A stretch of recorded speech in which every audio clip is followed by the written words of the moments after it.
사랑하는 여러분, 여러분 오늘 말씀은 성령님께서 이방 세계를 향한 복음의 문을 열게 되어지는 하나님의 섭리에 관하여서 기록하고 있습니다.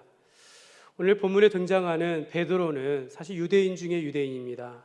또 한 명 등장하는 이 가이사랴에 사는 이방인이라 할 수 있는 이 고넬료는 사실 이방인 중에 참 이방인이다 함에도 불구하고 정말 이 두 사람이 고넬료와 베드로가 사실 만날 수 있는 그런 관계, 이유가 없는데도 불구하고 성령님께서는 이 베드로와 고넬료를 강권적으로 두 사람이 만나게 하시면서 베드로를 통하여 고넬료에게 복음을 전하게 하시고 이를 통하여서 이방 선교의 문을 열어 가십니다. 우리가 이런 것을 우리가 이제 하나님의 섭리요, 또 성령의 역사다, 성령의 인도하심이다라고 말할 수 있는 것입니다.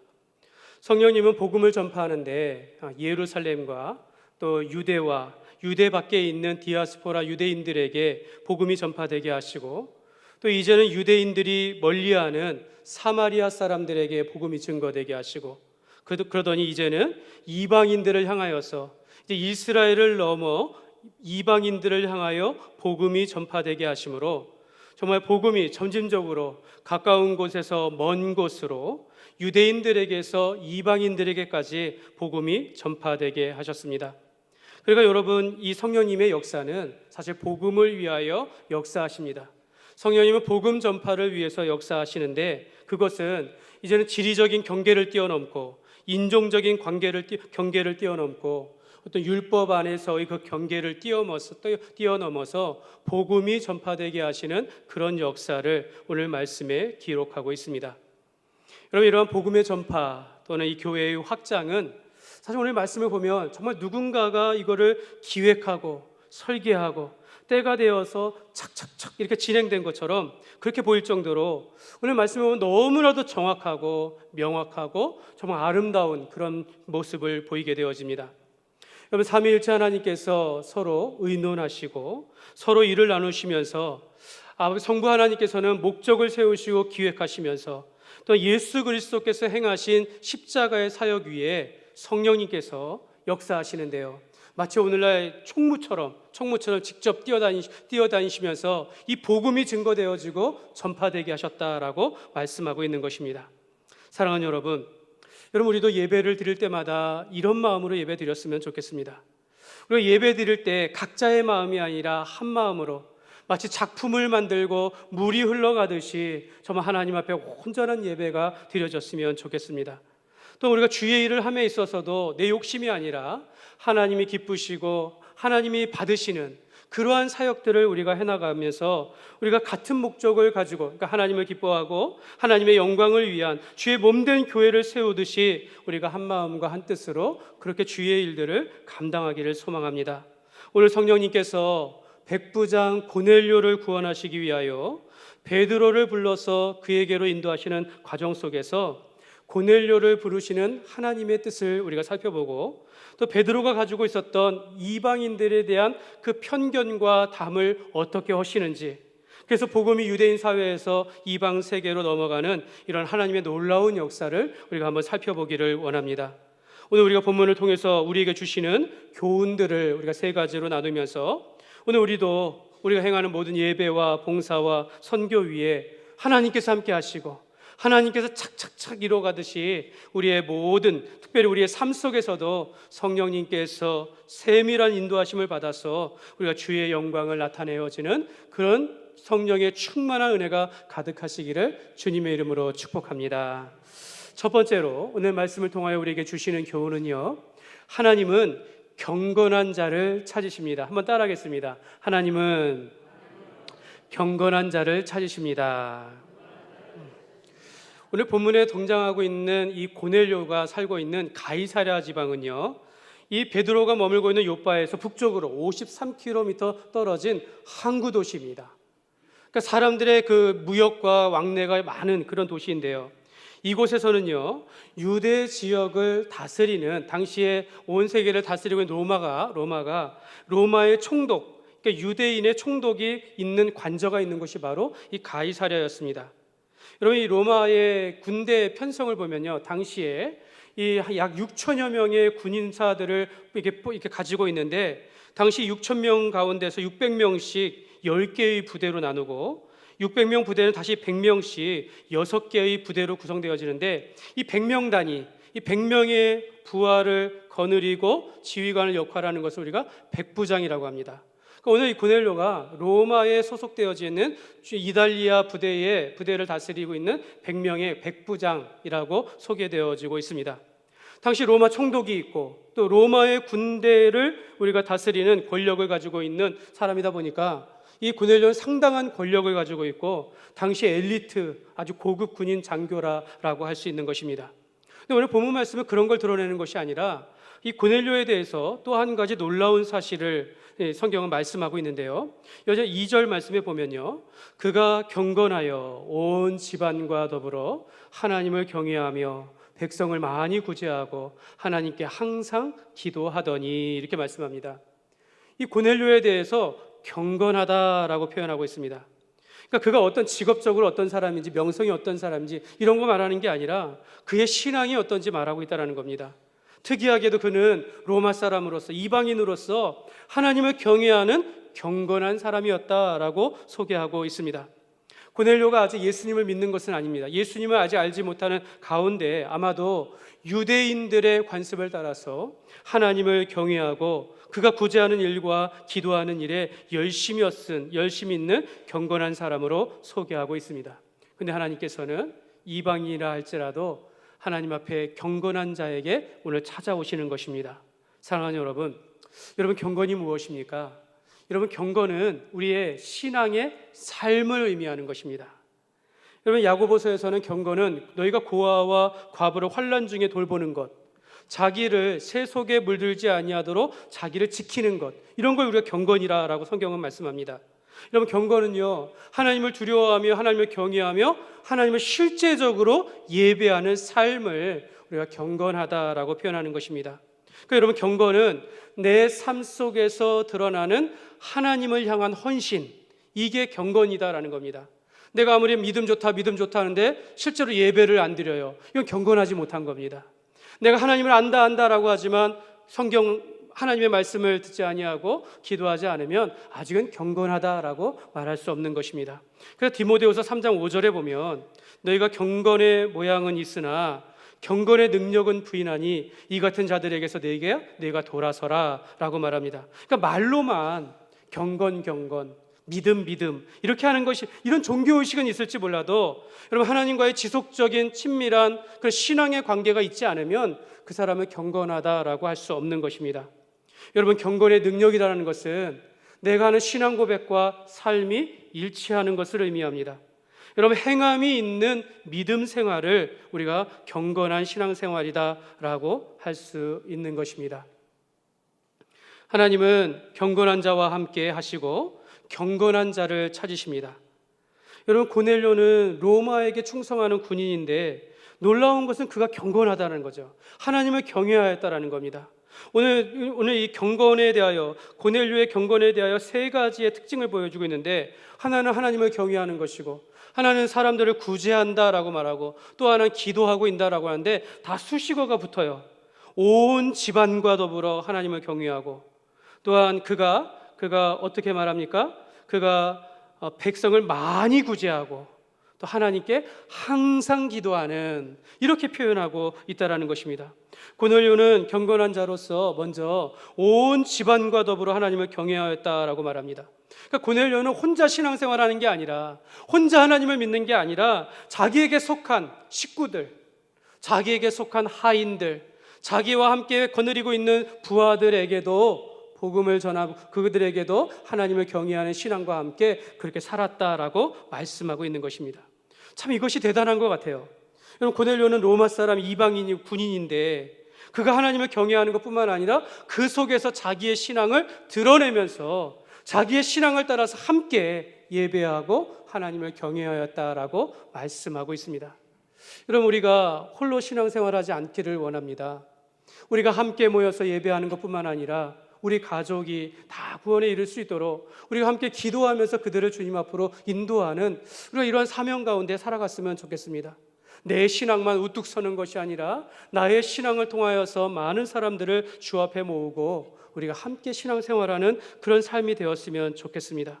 또 고넬료는 백성을 많이 구제하는 사람이라고 이야기해요. 여러분, 구제라는 것은 자기의 손을 펴서 가난하고 불우한 사람을 돕는 것을 의미합니다. 이 백부장은 힘과 부가 있는 사람입니다. 근데 이것을 나누어 줄 줄 아는 사람이다라는 거죠. 이웃을 돌보는 그런 선한 사람이었다라고 말씀하고 있습니다. 뒤에 나오는데요, 이 고넬료가 자기 하인들과 부하 중에 한 명을 보내면서 저 요바에 있는 베드로를 불러오게 합니다. 그런데 이 하인들이 베드로를 만났을 때 베드로에게 자기의 주인 고넬료를 설명하는데요, 우리의 주인은, 그는 하나님을 경외하는 자요 온 족속이 칭찬하는 사람입니다 라고 말합니다. 그러니까 우리의 주인은, 백부장인 고넬료는 사람들이 칭송하는 사람이다, 칭찬받는 사람이다 라고 말하는 겁니다. 고넬료가 얼마나 이웃을 돌아보는지, 이웃에게 선한 일들을 행하는지 이미 소문나 있는 사람이다라는 것입니다. 사실 여러분, 우리의 신앙생활이 경건하다라고 했을 땐 이런 모습이 보여야 하는 거죠. 우리가 하나님 앞에서만 믿음 좋은 것이 아니라, 우리 안에서만 믿음 좋은 것이 아니라 믿지 않는 사람들에게도, 우리가 믿지 않는 가족들 안에서도 믿음은 인정받으면서도 동시에 그의 성품과 삶에 있어서 우리가 칭찬을 받는 그런 삶을 살아가야 하는 것입니다. 하나님, 예수님께서는 오늘 우리가 세상 가운데 빛이 되기를 원하시고 소금이 되기를 원하십니다. 우리의 선한 일들을 통하여서, 우리를 통하여서 저 사람들이 하나님을 알아가게 되어지고 그를 통하여 하나님 앞에 영광 돌리기를, 그렇게 주님께서 제자들에게 그렇게 말씀하셨습니다. 또한 고넬료는 항상 기도하는 사람이다 말합니다. 그냥 기도하는 게 아니라 항상 쉬지 말고 기도하는 그런 이방인이었다라는 겁니다. 이게 참 놀라운 거예요. 여러분, 항상 기도하는 건 시간을 정해놓고 기도하는 것이고, 하나님과 약속한 것은 반드시 지켜서 기도하고 하나님 앞에 진실하게 나아가는 그런 사람이다라고 할 수 있겠습니다. 여러분, 워렌 버핏이라는 세계적인 부호 아시죠? 미국의 기업가이고 억만장자라고 하는데요. 근데 어떤 기자가 그분에게 좀 물었습니다. 지금 막 이제 10대에서 20대로 넘어가는 성인이 되는 이제 사회 초년생들에게 어떻게 하면 성공할 수 있겠습니까? 이렇게 비결을 물어봤대요. 하나만 좀 가르쳐 달라고. 그랬더니 그가 이렇게 말합니다. 젊은이여, 자신에게 투자하라. 그러니까 자신을 개발하라는 겁니다. 그러면서 한 가지를 얘기하는데, 그 중에 꼭 필요한 것 중에 하나가 의사소통의 능력을 키우라, 이렇게 말했다고 합니다. 의사소통의 능력을 키우라. 나를 다른 사람에게 전달할 수 있는 능력을 키우라는 겁니다. 다른 사람과 대화하고 소통하는 이런 관계, 사람들과의 커뮤니케이션에 있어서 능력을 키우라라고 말했다라는 거. 그러면 자신보다 50% 이상의 가치가 높아질 것이다, 이렇게 이야기한다고 합니다. 이렇게 이야기했습니다. 저는 그 말을 들으면서 하나님과의 소통할 수 있는, 하나님과 소통할 수 있는 능력, 저는 이걸 경건이라고 말씀드리고 싶습니다. 여러분, 우리가 하나님과의 친밀한 관계는 내가 얼마나 하나님과 대화하듯이 하나님과 소통하는 삶이라는 거죠. 여러분, 기도를 해도 어떤 분은요, 그냥 일방적으로 기도만 해요. 그냥 일방적으로 그냥 외치고 기도하면서 이게 전부예요. 그 속에서 하나님의 뜻을 발견하거나, 그 속에서 하나님 앞에 하나님께서 나와 함께 하시는 것을 깨달으며 나타내는 것 참 부족하다라는 것을 우리가 알게 되어집니다. 그러므로 여러분, 경건의 모양이 아니라 경건의 능력이 있는 삶이 되시기를 주님의 이름으로 축복합니다. 여러분, 우리가 말로만 신앙생활하는 것이 아니라 어디에서든지 경건하듯이 우리가 그리스도인의 삶을 살아가시기를 바랍니다. 두 번째로 하나님이 기억하시는 삶을 살라라는 것입니다. 한번 따라하겠습니다. 하나님께서 기억하시는 삶을 살라. 여러분, 고넬료는 이방인이면서도 항상 기도하는 사람이었습니다. 하나님은 기도하는 사람에게 만나 주십니다. 고넬료는 이방인이지만 경건한 자로서 삶 속에서 기도하다 보니까, 오늘 3절 말씀에 보면 같이 읽겠습니다. 시작. 하루는 하나님의 사자가 들어와 이르되 고넬료야 하니. 여러분, 여기 보면 제9시라는 말이 있습니다. 여러분, 유대인의 시간법에 보면 이게 9시가 오후 3시를 의미합니다. 오후 3시에 기도하는 중에 하나님의 사자가 기도하는 고넬료에게 찾아왔다라는 것입니다. 그럼 우리는 그가 오후 3시에 기도한 것, 여러분 좀 여기에 좀 주목했으면 좋겠어요. 이 고넬료가 오후 3시에 한가하니까 기도했을까요? 여러분 그가 백부장으로서 얼마나 일이 많고 해야 할 일들이 많은데 가장 바쁘고 힘든 시간에 어쩌면 바로 그 시간에 하나님 앞에 약속하고 기도하지 않았나 이런 생각을 하게 되어집니다. 만약 잠시 틈을 내서 오후가 한가하니까 잠시 틈을 내서 기도했다면 하나님의 사자가 그에게 나타났을 리가 없어요. 그가 하나님 앞에 약속한 시간 가운데 항상 기도하는 그런 사람이니까 하나님께서 그에게 나타나시고 말씀하신 것입니다. 사랑하는 여러분, 여러분은 어느 시간에 기도하고 있습니까? 남는 시간이요? 남는 시간? 아니면 짬나는 시간? 내가 필요할 때만? 근데 하나님께서는 항상 기도하는 사람을 만나주신다라는 것입니다. 우리가 쉬지 말고 하나님의 뜻 안에서 늘 주님과 동행하며 주님과 함께하는 그런 사람들에게 하나님께서 역사하시고 나타나신다라는 것입니다. 그 천사가 고넬료에게 말합니다. 4절 말씀을 보시면 고넬료가 주목하여 보고 두려워 이르되 주여 무슨 일이니까? 천사가 이르되 네 기도와 구제가 하나님 앞에 상달되어 기억하신 바가 되었으니. 고넬료의 그 네가 하는 기도와 네가 했던 그 구제가 하나님 앞에 상달되었다라고 말합니다. 여러분, 상달되었다라는 것은요, 기뻐 받으셨다라는 그런 뜻입니다. 하나님께서 내가 하는 기도와 내가 하는 선한 일들을 받으셨다라고 하며 너희가 하는 모든 일들을 내가 기억하고 있다라고 말씀하고 있는 것입니다. 사랑하는 여러분, 우리가 기도하며 주님 안에서 신실하게 살아가는 자들은 하나님께서 반드시 받으시고 하나님께서 우리의 이름을 기억하시며 우리의 삶을 기억하신다라는 것을 여러분 꼭 믿으시기를 바랍니다. 여러분, 우리가 하나님 앞에 상달되었다, 하나님께서 기쁘게 받으셨다라는 것입니다. 여러분, 우리가 무엇을 하든지 정말로 하나님께서 받으시는, 하나님의 기뻐 받으시는 그런 삶을 살아가시기를 주님의 이름으로 축복합니다. 여러분, 우리 교회가 그런 교회가 됐으면 좋겠어요. 우리가 하는 일들마다 하나님께 상달되어지는 것이죠. 하나님이 받으시는 그러한 일이, 그런 교회가 되었으면 좋겠습니다. 무엇보다도 이 시간 우리가 예배 드릴 때 하나님께서 기뻐 받으시는 예배가 되어야 될 줄 믿습니다. 한번 여러분 생각해 보십시오. 하나님이 내 삶에 안 계시는데 하나님께서 내 삶을 기뻐하시겠습니까? 평소에는 하나님을 까맣게 잊어버리다가 뭔가 급한 일이 있을 때 주님 앞에 구하면 하나님께서 응답하시겠습니까? 응답하십니다. 응답하십니다.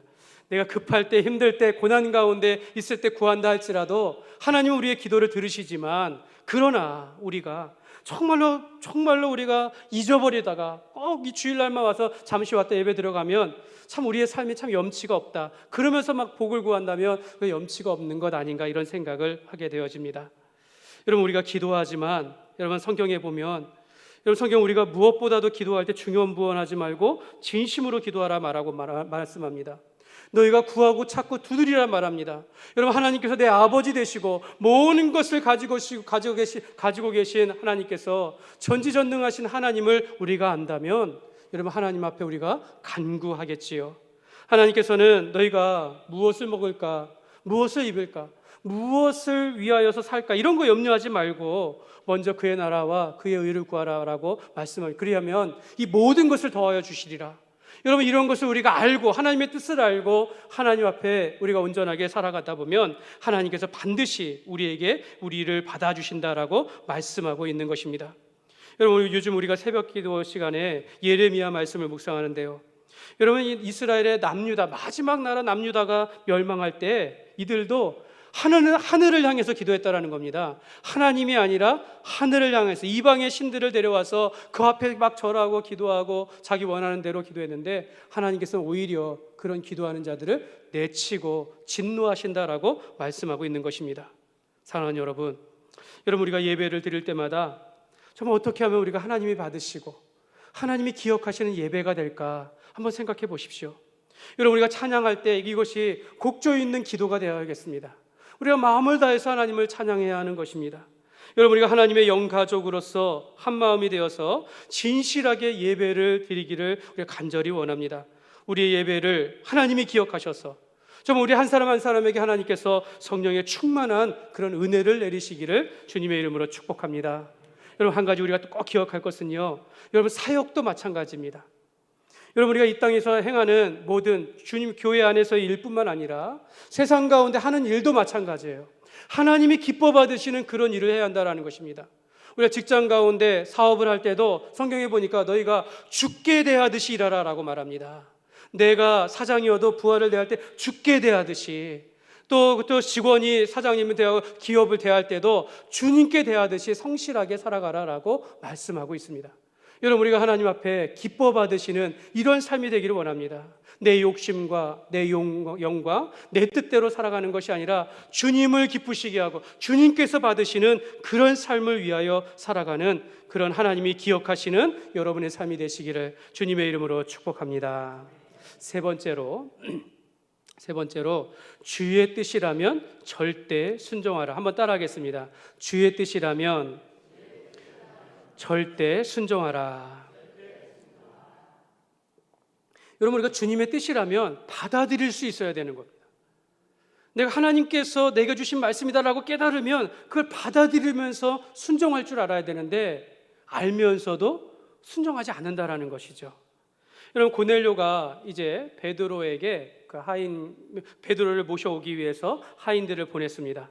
그래서 이 고넬료가 보낸 사람들이 베드로가 있는 집 가까이 왔을 때, 베드로는 마침 자기 집이 아니에요. 어떤 시몬의 집에 잠시 머물고 있는데, 그때 오늘 말씀에 보면 마침 제6시라고 말합니다. 정오입니다. 정오. 점심때가 되어가지고 오늘 말씀 10절에 보면 그가 배가 고파 사람들이 음식을 준비하는 중에 지붕에 올라 기도했다라고 말씀합니다. 그러니까 자기 집이 아니면서 지금 제6시 정오가 되는데 자기의 기도 시간이 된 거예요.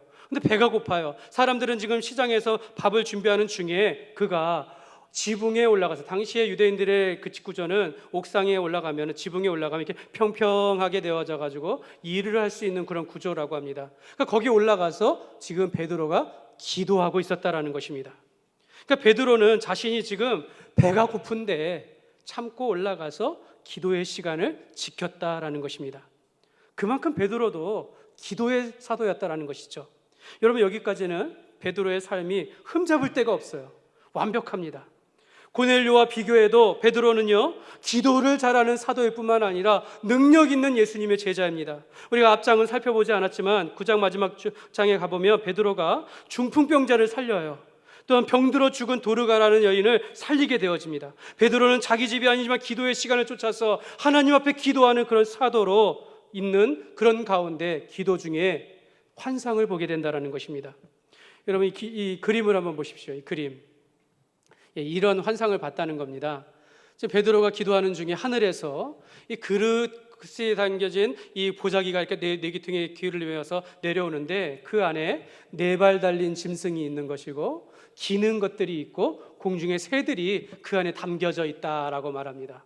그러면서 한 소리가 들려지는데, 베드로야, 일어나 잡아 먹어라 라는 음성을 듣게 된 것입니다. 여러분, 우리가 이 장면을 잘 생각해 보면, 사실 이거 3번이나 이렇게 보여주시는데요, 어떤 사람은 이렇게 말할 수 있습니다. 지금 베드로가 지금 배가 고픈 중에 기도하러 올라간 겁니다. 배가 고픈 중에 올라간 거예요. 그러니까 하나님께서, 그가 뭔가 간절하면 꿈에 나오듯이 지금 배가 고프니까 먹을 것이 내려온 거예요. 근데 물어보니까 네가, 베드로야, 일어나서 잡아 먹어라. 그러면 여러분 어떻게 해야 돼요? 먹어야죠. 지금 배고픈 심정 아닙니까? 내가 지금 뭔가 간절한, 꿈에 나오지 않, 여러분 그런 거 있지 않습니까? 뭔가 간절하면 꿈에 나온다. 여러분, 근데 그런 것이 아니라 이것이 단순한 꿈이나 착각이 아니다라는 것은 그가 지금 자기의 시간을 따라서 기도하는 중에 하나님의 환상을 보았기 때문입니다. 여러분, 기도하는 사람이기 때문에 하나님께서는 오늘 오히려 일상의 삶들을 통하여서 하나님의 뜻을 보게 하신다라는 것입니다. 그런데 여러분, 놀라운 것은요, 지금 베드로가 배고픈 중에 기도하였는데 하나님은 그의 배고픔을 아시고 그릇에 4발 달린 짐승들, 기는 것, 공중의 새까지 주시면서 일어나 받아 먹으라 라는 음성을 들리는데요. 여러분 14절 말씀해 보면 베드로가 어떻게 응답합니까? 베드로 같이 읽겠습니다. 베드로가 이르되 주여 그럴 수 없나이다. 속되고 깨끗하지 아니한 것을 내가 결코 먹지 아니하였나이다 한데, 나는 이런 거 먹어본 적이 없다는 거예요. 나는 결코 먹지 아니하였나이다. 내가 보기에 부정하고 깨끗하지 않은 거 내가 먹지 않겠습니다 라고 말하는 것입니다. 여러분 이 베드로가 정말 배고픈 중에 있는데 밖에서 지금 음식하는 냄새가 나는데 이런 거 봤는데도 불구하고 먹지 않겠다라는 것은 참 놀라운 일이에요. 여러분 왜 그랬을까요? 이는 그가 단순히 맛이 없어서 보여서가 아니라 율법에 먹지 말라고 한 짐승들이 눈에 보였기 때문에 먹지 않았다라는 것입니다. 레위기 11장과 신명기 14장에 보면요, 그 성경에 보면요, 너희가 새김질하거나 굽이 갈라진 짐승 중에 어떤 것은 먹고 어떤 것은 먹지 말라, 이런 목록이 나와 있어요. 새들 중에도 너희가 먹어도 되는 것이 있고 먹지 말아야 할 것이 있다라고 말합니다. 곤충도 어떤 것은 식용이 가능하고 어떤 것은 불가능하다, 율법의 말씀에, 구약의 율법의 말씀에 이미 정해져 있다라는 겁니다. 베드로는 어려서부터 살아오는 동안 이걸 지켜왔다라는 겁니다.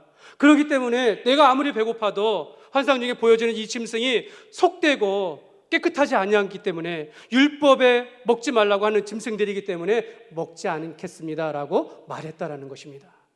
하나님이 말씀함에도 불구하고, 여러분 15절 말씀에 뭐라고 말합니까? 이렇게 말해요. 또 두 번째 소리가 있으되 하나님께서 깨끗하게 하신 것을 내가 속되다 하지 말라 하더라. 하나님께서 깨끗하다 하지, 내가 아무리 율법 가운데 네가 아무리 습관적으로 그렇게 살아왔다 할지라도, 내가 종교적인 신념과 믿음을 갖는다 할지라도 내가 속되지 아니하고 깨끗하다 한 것을 내가 속되다 하지 말라라고 말씀하고 있는 것입니다. 베드로는 그가 살아오는 동안 율법에 금한 것을 먹지 않고 자라왔기 때문에 이미 삶 속에 이게 몸에 배어 있었기 때문에 그가 배고픈 중에도 그걸 거부할 수 있었다라는 것이죠. 그러나 하나님께서는 내가 깨끗하다라고 말하면서 내가 이것을 먹으라라는 것입니다. 여러분, 베드로의 생각과 또는 베드로의 신념과 하나님의 말씀이 부딪힌 것입니다. 지금까지 이것이 하나님의 뜻이라고 여기면서 종교적인 신념을 가지고 여기까지 왔는데 하나님께서 먹어라라는 것입니다. 그러면 여러분 어떻게 하겠습니까? 그래도 안 먹을래요 하겠습니까? 이 불순종이 되는 겁니다. 여러분, 우리가 하나님의 뜻이라면 우리가 순종해야 될 줄 믿습니다. 베드로 안에 율법적으로는 이것을 먹을 수 없어 라는 종교적인 신념이 있고, 그가 유대인으로서 지켜야 했기 때문에 갖는 어떤 선민의식, 여러분 이런 것이 이미 몸으로 굳어버렸기 때문에 하나님께서 내가 이것을 네가 속되다 하지만 내가 깨끗하다 했으니 네가 속되다 하지 말라라고 말씀하신 것을 처음에 받아들일 수 없는 겁니다. 베드로는 한 번 말하면 듣질 않아요. 3번이나 환상을 보여주셔요. 베드로는 3번이나 주님을 부인할 때 주님께 요한의 아들 시몬아 내가 나를 사랑하느냐 3번이나 불러주시면서 베드로를 세워주신다라는 겁니다. 여러분, 평생의 몸이 된 것 어떻게 바꿀 수 있겠습니까? 여러분, 오늘 제가 다 말씀드리지 않지만 이것을 받음에도 불구하고 나중에 그가 유대인들 그리스도인들이 무서워서 이방인과 교제하는 것을 도망간 적도 있는 것이 바로 또한 베드로였다라는 것입니다. 사랑하는 여러분, 오늘 우리 안에 이러한 편견이나 고집이나 기득권 의식이 있지는 않습니까? 하나님은 이방 선교의 문을 열기 위해서 베드로가 가진 그 유대인의 선민 의식, 율법에 매여 있는 그의 삶의 방식을 지금 교정하고 있는 것입니다. 베드로는 이전에 예수님과 3년의 시간들을 같이 보냈어요. 근데 아직도 이게 고쳐지지 않은 겁니다. 이런 편견 깨지 못한 겁니다. 예수님이 전에 유대인들이 가지 아니하는 사마리아 지방에 가가지고 거기서 복음 전도하는 것을 보면서도 아직 마음에 이방인들을 향한 마음이 열려 있지 않아요. 예수님께서 바리새인들의 외식을 향하여서 너희가 율법은 지키되 하나님은 알지 못한다라고 하는 그런 독사의 자식들아, 이런 책망을 곁에서 봤음에도 불구하고 베드로 자신은 아직도 그 편견과 선민의식을 깨지 못했다라는 것입니다. 사랑하는 여러분, 우리가 어떻게 해야겠습니까? 여러분, 우리가 선교와 전도를 위해서라면, 또는 한 영혼을 우리가 구원하고 주님 앞에 나가려고 구원하기 위해서라면, 여러분 우리가 가지고 있는 기득권이나 자기만의 종교적인 신념, 여러분 내려놓을 수 있어야 될 줄 믿습니다. 저는 이런 생각을 해봐요. 어떻게 내려놓을 수 있을까? 그럼 우리가 이것이 굉장히 중요하다라고 생각하고 여기까지 왔는데, 그럼 여러분이 만약에 저 아프리카 원주민들에게 복음을 전한다라고 한번 생각해 보십시오. 미전도 종족, 아무것도 모르는 사람들에게 복음을 전한다라고 생각해 보십시오. 여러분, 율법이 무슨 소용이 있겠습니까? 여러분이 화려한 건물이 무슨 소용이 있겠습니까? 이런다고 그들이 믿음이 생기겠습니까? 하나님이 원하시는 것은 우리가 중심을 다하여 하나님을 찬양하고 기도하며 그 가운데 복음을 전하는 것이 전부다라는 것입니다. 우리가 이 복음을 전하기 위해서 그들 앞에서, 우리도 그 앞에서 옷을 벗을 줄 알아야 하는 것이고, 그들이 먹는 음식 우리가 찾아가서 먹을 수도 있어야 한다라는 것입니다. 여러분, 우리가 이 복음 앞에서, 여러분, 우리가 전도 앞에서 우리가 가진 모든 전통과 예식과 의식들, 여러분, 우리가 지켜왔던 율례들이 때로는 아무 소용이 없을 수도 있다라는 것입니다. 여러분, 우리가 계시의 점진성이라는 것이 있습니다. 하나님께서는 구약에 요만큼 보여주셨어요. 계시를 통해서. 그 다음에 또 이만큼 보여주십니다. 이 모든 것들이 엮여져서 예수 그리스도 안에서 모든 것이 성취되게 하셨다라는 겁니다. 그러니까 구약의 말씀은요, 예수님 안에서 말씀하신 것들을 이루기 위한 그림자였다라는 것입니다. 내가 아무리 율법 얘기하고 지킨다 할지라도, 내가 선민의식이요 내가 하나님의 사람이라고 할지라도, 예수 그리스도 안에서 하나님께서 내가 부정했던 그 모든 것들 하나님께서 인정하시면 너희도 인정할 줄 알아야 한다라고 말씀하고 있는 것입니다. 저도 제 자신을 돌아보면서 저도 그런 생각을 해요. 저도 전통적인 그런 목사로서의 권위의식이 제게 많이 남아있지 않나, 혹시 목사로서의 우월감을 내가 가지고 있지 않나. 근데 가끔씩 제가 제 자신을 돌아봅니다. 불쑥불쑥 저도 목사로서 막 대접받고 싶고, 내가 목사가 말했는데 왜 안 따라하는 거야? 뭐 이런 생각, 그죠? 이건 맞고 저건 틀리다. 왜 저도 말하고 싶지 않겠습니까? 그러나 여러분, 저는 하나님이 아니에요. 제가 말한다고 여러분들이 바뀌겠습니까? 하나님께서 여러분들에게 마음을 주시면, 우리가 지나가는 말이라도 하나님의 뜻으로 받아들이면 우리가 교정될 수 있는 것입니다. 내가 목사이기 때문에 여러분들이 바뀌는 것이 아니라, 여러분, 내 목사 안에 있는 예수 그리스도 안에서의 그 말씀이 들려질 때 우리의 삶이 변화되는 줄 믿습니다. 여러분, 저도 이 목사라는 이런 하나의 타이틀을 내려놓으면 저와 여러분 다 같은 하나님의 자녀일 뿐입니다. 우리가 하나님 앞에서의 성도일 뿐이다라는 것입니다. 무엇보다도 우리가 세상 앞에 우리가 구원에 대하여, 영혼을 구원하고 하나님의 선교를 이루어가는 우리의 입장에서 한 마음과 한 뜻이 되어진다면, 여러분, 우리가 가지고 있는 모든 것을 때로는 우리가 내려놓을 수 있는 그런 마음을 가져야 한다는 것입니다. 사랑하는 여러분, 하나님은 베드로를 불러서 고넬료에게 인도하시고 이 고넬료에게 복음을 전하게 하시지만, 하나님은 베드로가 가지고 있는 그 이방인에 대한 선입견, 이방인들에 대한 부정적인 생각들, 유대인으로서의 선민의식, 율법적인 그의 종교신념을 지금 교정하게 하시는 것입니다. 그가 얼마나 고집이 센지 몇 번에 걸쳐서 삶을 통하여 교정시키시는 것입니다. 사랑하는 여러분, 지금 우리가 복음의 역사들을 보면 과거에 유럽이나 미국에서 큰 부흥이 있지 않았습니까? 근데 지금은요, 유럽을 선교지라고 말합니다. 제가 미국에서 좀 있어 봤지만, 여러분, 미국이 지금 선교지라고 이야기합니다. 여러분, 복음화율이 다 기독교 신앙을 가지고 있는 것 같지만 실제적으로 예수 그리스도를 믿는 젊은이들 다음 세대를 보면 30%가 넘지 않을 것이다 라고 그렇게 조사에 나오고 있습니다. 선교지다라는 겁니다. 여러분, 이제는 그 나라가 가지고 있었던 부나 그 가지고 있었던 모든 기득권들 이제 내려놓고 우리가 역으로 가서 선교하는 마음으로 나아가야 한다는 거죠. 여러분, 우리가 지금 교회의 부흥 시대가 끝났다라고 이야기합니다. 여러분, 우리가 인구가 줄어들고 있고 전도가 어려운 이 시대, 여러분, 어쩌면 우리는 이 믿음의 선조들이 우리에게 주셨던 유산들을 가지고 우리가 행복하게 살아가지만, 여러분, 우리의 다음 세대는 너무나도 전도하기 어려운, 정말 교회가 텅텅 비기 쉬운 그런 시대에 우리가 살아가고 있는 것입니다. 여러분, 우리가 선교 지향적인 교회가 되어야 합니다. 여러분, 우리가 모든 것을 내려놓고 우리가 가지고 있는 기득권이나 우리가 가지고 있는 우월감이나 내가 가지고 있는 것, 이런 모든 것도 내려놓고 주님께서 깨끗하다라고 하시면 우리가 내려놓고 주님을 위하여 나아가야 될 줄 믿습니다. 그러므로 우리가 이 모든 형식이나 전통은 때로는 내려놓으면서 더 사랑하고 더 희생하면서 우리가 첫사랑의 열정으로 나아가는 우리 교회가 되어야 될 줄 믿습니다. 말씀을 맺겠습니다. 하나님께서는 오늘 베드로가 가진 그 이방인에 대한 부정적인 인식들, 또 그가 가진 선민의식을 교정하면서 이방 선교의 문을 열어가시는 그런 하나님의 뜻을 보게 하십니다.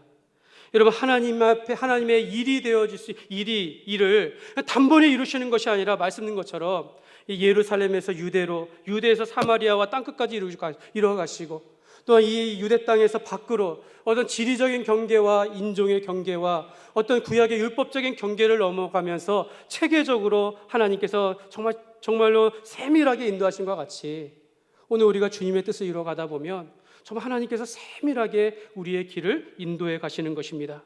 하나님의 일에 걸림돌이 될 수 있는 그런 우리가 되면 안 되겠습니다.